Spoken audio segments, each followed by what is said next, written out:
Hello and welcome to Zirkzank Says. I'm Zirkzank, and I'm gonna say some stuff about things in life.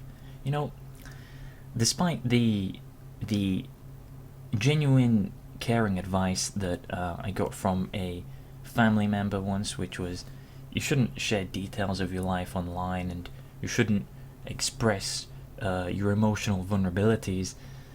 Um, I think that, you know, I could listen to that advice, but in doing so, I wouldn't be able to fully set up the kind of scenario that I'm trying to portray and discuss as a core topic in this video. Now, my current scenario it's a universal scenario, so it's like you undoubtedly in life, as I have in the past and going forwards will experience most likely again. It's the kind of thing that everyone experiences. So it's not too personal. It's not too abstract or anything. It's just the feeling of like when like what I wrote here, which is I just want to be able to talk to her, to hang out, laugh, and smile together again. My life feels so empty without her. No amount of deeper thinking will fix that. I need to get her back, or replace her, and I don't want to replace her. So, you can replace this kind of... you can replace her. I mean, in this context, you can replace the her with, be that a girlfriend, boyfriend, pet, relative, or lover, or whatever. That can be anything. And the situation can be they've dumped you, or they've moved away, or they've died. Any of these kind of situations are they're all kind of, interchangeable situations with interchangeable characters. But nonetheless, the feeling is still that when you lose someone special in life, no matter who it is, if it's someone close to you, that you cared about and had a connection with, there's a part of you in them, and you losing a part of you, so life feels empty, like you're missing something. It was there, now it's not. You feel like you need to get them back somehow, or replace them, and you absolutely do not want to replace them, because there's no viable replacement, and you absolutely do not want a replacement because nothing even comes close to it. You want them back. You want not someone else, not something else, and you feel as if life will never be the same. The world is ending. The universe is rigged, etc., etc. Nothing can ever be good again. You. The general response is either "fuck it, I don't care," just fucking whatever, or it's like, this is tragic, and you can drive yourself into the ground worrying about it, or you can just abandon it, or whatever. The solution is always, the response is always different, but in my experience with negative emotions, which is what I'll be discussing here, primarily, negative emotions, for me, almost every negative situation in my life, I'm able to deflect the negativity, like Neo in the Matrix when he's blocking Agent Smith, when he's like doing all the fucking thing where he's looking away, and he's blocking all of the attacks from the agent, and it basically lets you bypass life unharmed if you just choose to deflect all negative emotions through the various mechanisms that you have available to do that. Coping mechanisms like pure apathy, telling yourself nothing matters anyway, so it doesn't matter that you're feeling these negative emotions. It doesn't matter that you've lost something, because nothing matters. Or you try and reassure yourself it'll be better in the future, or you reassure yourself it was for the best, on all of these kind of things. Or you can also shift the blame. Anything that's causing me to have problems, it's not my fault, so I shouldn't be bothered with it. That I'm not saying that it's not my fault. I'm saying, like, the general response is that you try. One of the responses is you try to cast away your guilt. Try to cast away the responsibility of feeling negative. It's someone else's fault that I feel bad. It's not mine, you know. Or it's the fault of society. It's the world we live in. It's the government, you know. It was just a part of my personality that I had no control over. So on. You know, you gotta accept responsibility for your actions. But when you do that, when you take responsibility for your actions, then it's a fucking truck. It's like being hit by a truck. If you're not used to that, you know. You can make up excuses. It's because I was tired, I was stressed, my actions, my words. Just trying to deflect responsibility basically makes me immune to feeling bad about it for as long as that holds up. And, you know, for most of my life that's worked. But then, if something actually does hurt me, and like the opposite of Wolverine, and so Wolverine, when he gets hurt, he heals very fast. He can always recover. That's his physical body, not his emotional stress. Obviously, Wolverine is very emotionally tormented. You know, the character Wolverine is. That's probably part of his character design. You know, his physical body can heal, but his emotional body can't. Or his mind can't. So I don't know. That's Wolverine. But yeah, it takes me a long time to recover and heal. And the entire time that I feel wounded, I don't really have much clarity of thought, which makes the recovery cycle a lot harder because you need that clarity and ability to progress and to accept things. Also, I notice, for me at least, I have a tendency to exaggerate things and skew things out of proportion. For example, how important something really is. My judgments tell me that if my emotions are so strongly influenced by something or by someone, then they or it must be important. So I think what I'm saying here is that it just, when things get bad, you tend to blow things out of proportion. Like, it's like a matter of perspective. When you're looking up at something, it looks bigger than when you're looking down at it. And it's very hard to look down on something when you're still below it. So I think that's the saying, where you need to get above it, you know. You gotta move up, move on, move forwards, move up, and then look down on it rather than looking up at it. When you're looking up at it, it's a very difficult thing to deal with. I'm not sure. These are just metaphors that I don't know. And I really don't know what logically conclusions to draw from anything, other than the fact that when I try to make a conclusion, I usually end on a falsehood. And when I overthink things, I end up on a falsehood. When I listen to my gut instinctive answers, I'm mostly fine, and things go well. But I am then prone to making mistakes. Can't avoid making mistakes. If you're purely listening to your gut instinct, you can't avoid making mistakes in any time. I think, like, that's one of the things that I'm like struggling with. Like, I guess you just make mistakes and you deal with it, but it's very difficult to just accept that there's nothing you can do about it, or, you know, the lack of control about your own life and stuff around you. I don't like to overthink my interactions with people. I don't like to overthink my decisions in life. I prefer immediate feedback from interacting, you know, like face to face, voice to voice, the tone of voice people use, the reactions that they make in their face, the body language and stuff. It's very valuable. And I do wish I had like a Control Z button for life, Control Z if you're American. So that when you do something that you realize, oh yeah, I was acting too rapidly on gut instinct, and I just did something that was really dumb, you just press Control Z, go back, and then do it the right way. You know, I mean, that's the whole concept of regretting things, which I'm still trying to come to terms with. But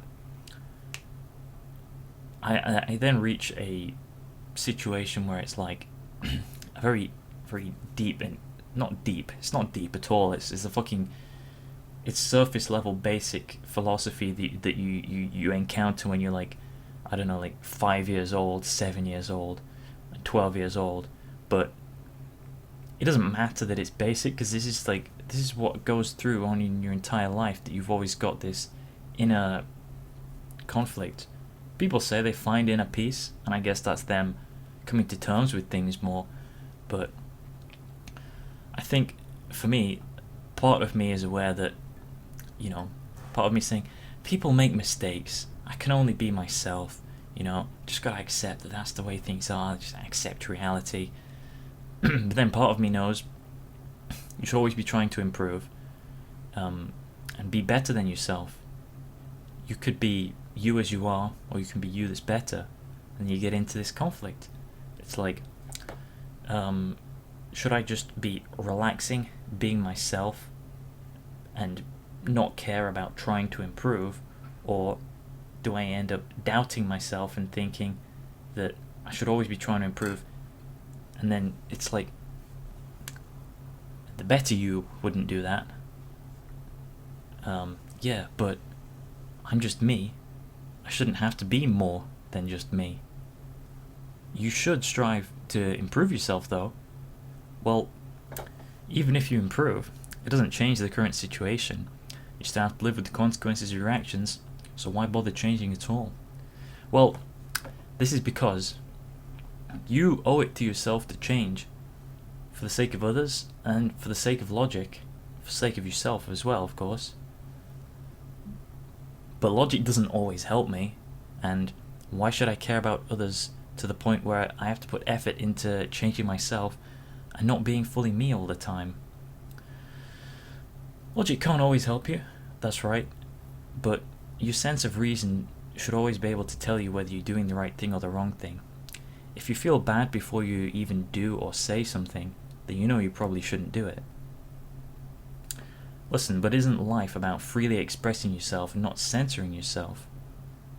It is, but you have to be aware that you're expressing yourself in some situations. The way you express yourself will have no positive outcomes for you long term, no positive outcomes for the people around you, and the short term may feel rewarding, may feel a sense of relief, but long term things may fall apart because of it.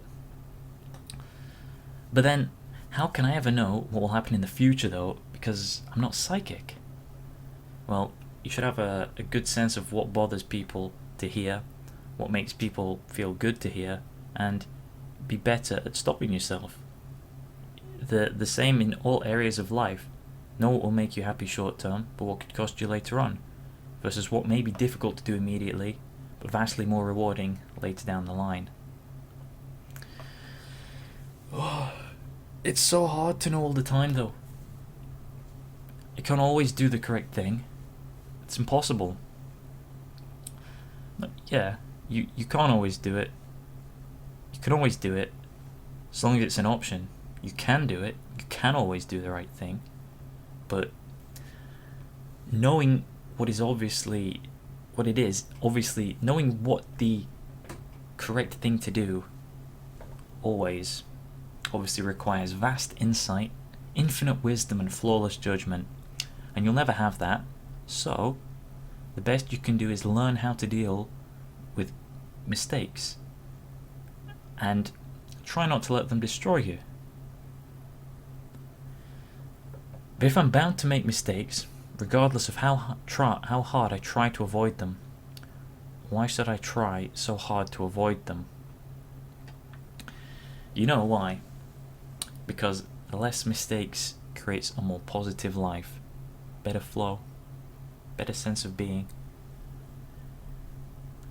But surely though, if mistakes are essential for learning, then surely I should greet them, for every mistake is a lesson, right? If you don't make mistakes, you can't learn. Well, it is, but you have to find a balance in where you're not making so many mistakes that you ruin your life or the lives of others. It's important, if you say you care, to truly commit to a goal of increasing positivity, increasing truth. Like I said, long-term thinking. Positivity is bullshit though. Life is just a chemical experience. We've evolved to help us survive.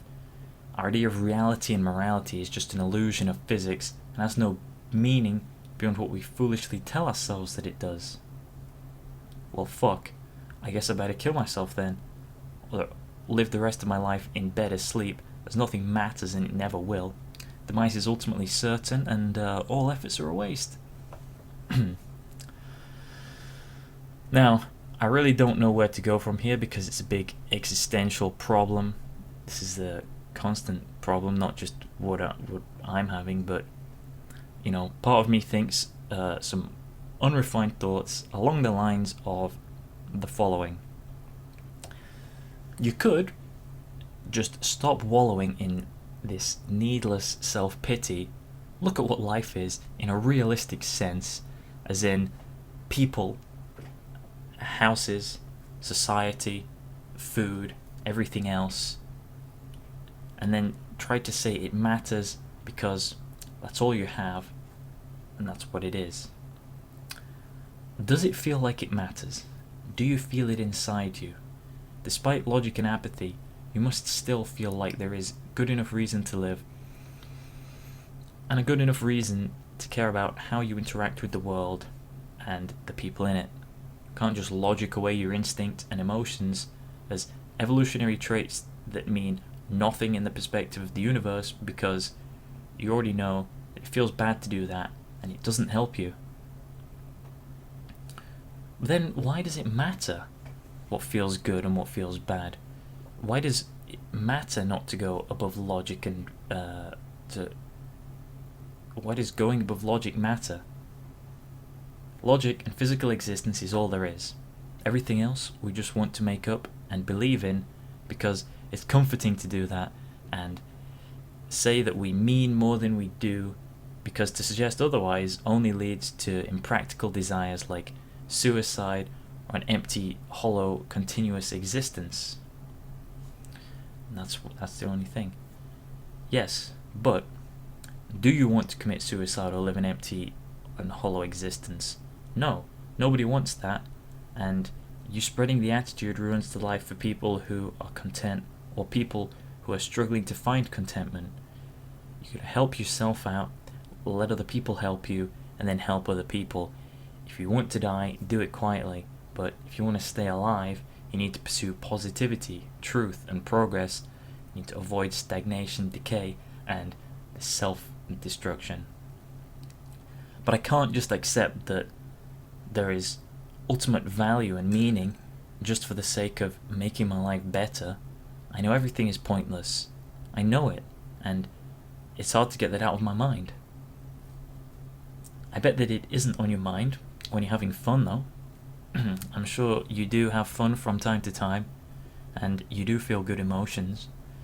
You only question the validity of life when you're suffering due to your inability to accept the unfairness of life. It does have ups and downs, good parts and bad parts. You can't just complain and say nothing matters just because you feel a bit upset.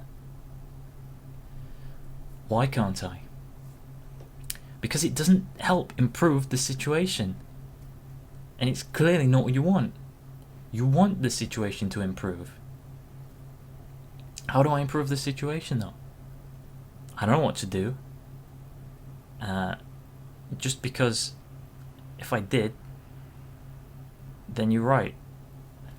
I don't know what to do about it because if I did, then you're right. I probably wouldn't be complaining about it. I just don't know what to do. You know, that's fine. It's never easy to know what to do. We've been over this already. Well, can't you just tell me what to do? Well, nobody can tell you what to do, aside from yourself. But you are me. This is an internal dialogue from the mind of one person. Yeah, you're right, but I don't even know what to do. We probably have to just be patient or work together. Conflict between us breeds ideas, and cooperation might bring solutions and progress. So that was a I don't know what you'd call that, but that was like an internal dialogue thing of the main things to go over my mind in these kind of situations when I'm trying to look for answers, and I just have this back and forth. And I think that this is like a representation of, blue represents the doubt, the logic, and the sadness. Orange is like the hope, the answers, and the optimism. There's more to it than that, I suppose, but I just color-coded it to make it seem like there was actual opposites and conflict there. I think it's quite close to the idea of Tao, or Tao, that is neither side exists without the other. It's just the way the universe is. Within the blue, who says everything is pointless, there's a real strong desire for it not to be pointless.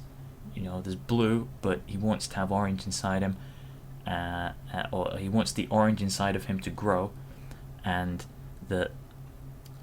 within the orange, who's being positive and trying to be positive, there is a sense of doubt. There is blue inside the orange, and it continues that there is good in the bad, bad in the good, truth in the known, unknown in the truth, and even within ourselves, we have a constant battle. If it feels one-sided, it's probably because you are doing really well and your negativity is being crushed, or if you feel really bad, then your negativity is diminishing the positive feelings. I don't know where I am, and I don't think it really matters. You can't gauge the size of your inner things like that. There's no way to measure it. You can have a guess, but that's it. That's it.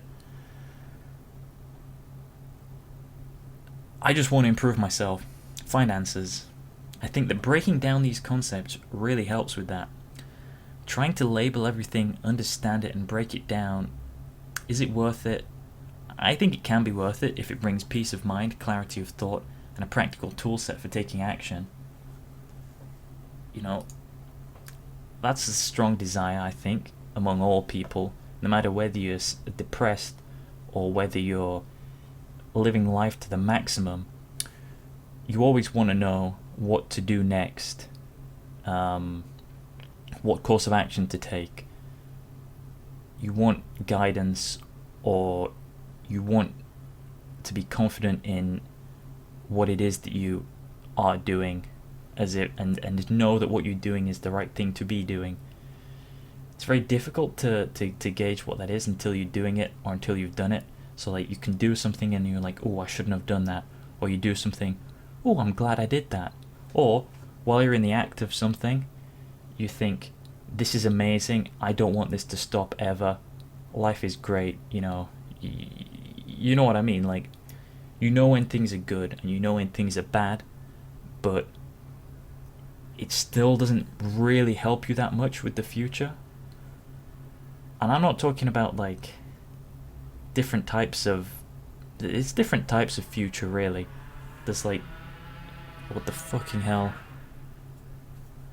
Speaking of future, technology, what is that? Where was I?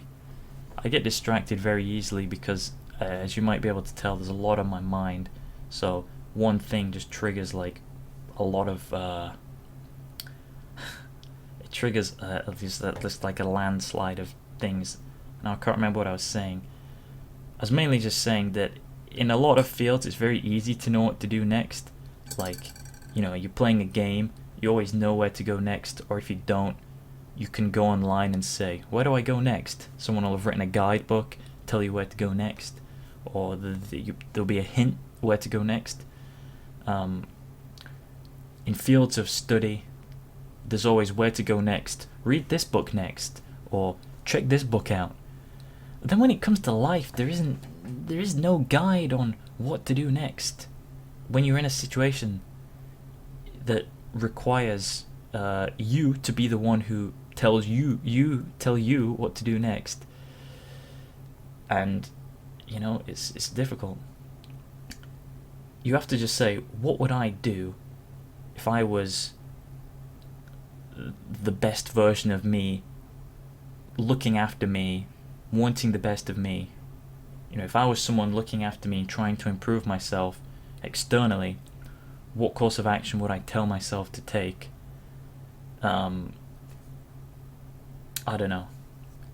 Like I say, it really, really depends on the situation, and it really, really depends on what you feel, and then what you can work out works long term down the line, because doing something now does have an effect down the line. Ultimately, your time scale is your lifespan for impact for you, but then it goes beyond your lifespan if you impact other people, because it impacts, when you do something, it impacts you, it impacts everyone you know, and it can impact everyone that they know, and that doesn't have to end once your lifespan is over. So you really do have to think very lotsly about it. Lotsly, bigly, a lot amounts, not large number. Do a good think, a strong big think. Onto that. And you can't know the future, so you just have to fucking guess. You have to fucking guess. You can use logic and emotion and stuff to try and predict it, and your gut instinct. You might be wrong. Whatever. You feel bad when you are wrong, and you learn from it. But yeah, you can't undo things. There is no Control Z. And I thought I understood this concept when I really studied into Zen philosophy, that I would just accept things. But there was a part of Zen which is like, in Zen there's a part where it's like, there's a difference between just laying down and letting life take you along in the flow of things, having no resistance whatsoever, and having and just letting life take you along, but still taking action for the things that you do want, So go with the flow, and let's use the river as an example. Go with the flow of the river, but if you want to change course, it's like you still can. And this is where the idea of understanding how much control you have over a situation is very important. I'm still struggling with this on a very constant basis, where it's like, I feel like I can't tell if I can make my situation better or not. If I can, then I absolutely have to, and if I can't, then I have to accept it. And I just don't know. And it's like, who do you ask in that kind of thing? You can't ask anyone. And if you're patient, if you wait too long to act on a situation, if you wait too long, you might miss your opportunity. If you act too early, you might also ruin the opportunity to act again at some point in the future. And it's just a wild ride of like, you know what the wild ride is? It's called fucking life. Life is like a ride at an amusement park, and when you choose to go on it, you think it's real, because that's how powerful our minds are. The ride goes up and down, round and round. It has thrills and chills, and it's very brightly coloured, and it's very loud. Some people have been on that ride for a long time. They come back to us, and they begin to say, hey, don't be afraid, ever, because this is just a ride. We always kill those good people who tell us that. You ever notice that? Let the demons run amok. But it doesn't matter, because it's just a ride. We can always change it anytime we want to. Simply a choice between fear and love. The eyes of fear wants you to put bigger locks on your doors, close yourself off. The eyes of love instead see all of us as one. Here's what we can do to change it. This is a Bill Hicks thing, by the way. I'm not that this is Bill Hicks, but yeah. A man on acid once found that life is just an illusion. We're the imagination of ourselves. Nothing is real. I can't remember the other quotes, but still, you know what I'm trying to say. It's a fucking roller coaster, and you feel like you have some control over it. Like, I don't know. Don't overestimate your control. Don't underestimate yourself. There's a lot of conflict in whatever advice you can extract from anything. And the more I talk about it, the more I realize that I really don't know anything. It's very humbling to think that life can be so simple if all you have is you've got your food, your water, your shelter. You can survive.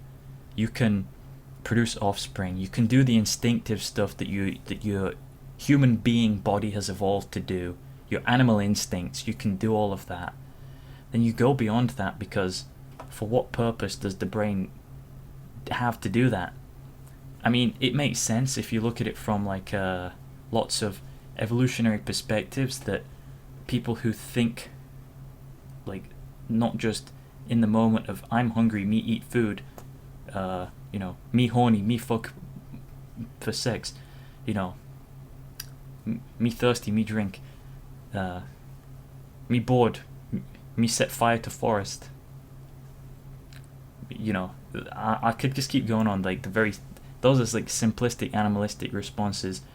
I want something, I go get it, as opposed to I want something. Then the human response is, how much do I want it? What do I have to do to get it? If I get it, what will the consequences be for me in the short term? What will the consequences be for me in the long term? Will it cost me anything to get it? Time, money, will it cost me anything beyond that? You start to over question things. Some things really should be just as simple as me animal, me do the thing, and some things should be question it and think about it. But for fuck's sake, find what to do and do it, or just don't do anything and let life take you along, because it's difficult to know what to do, when to do it, and all of this. I'm repeating myself, and I want to stop repeating myself, and I also want to go take a piss. Me bladder hurt, me need piss. That's a very human instinct, but that's one that I'm not going to try and ponder and ignore for very much longer. So thanks for watching. I'll see you on the next episode.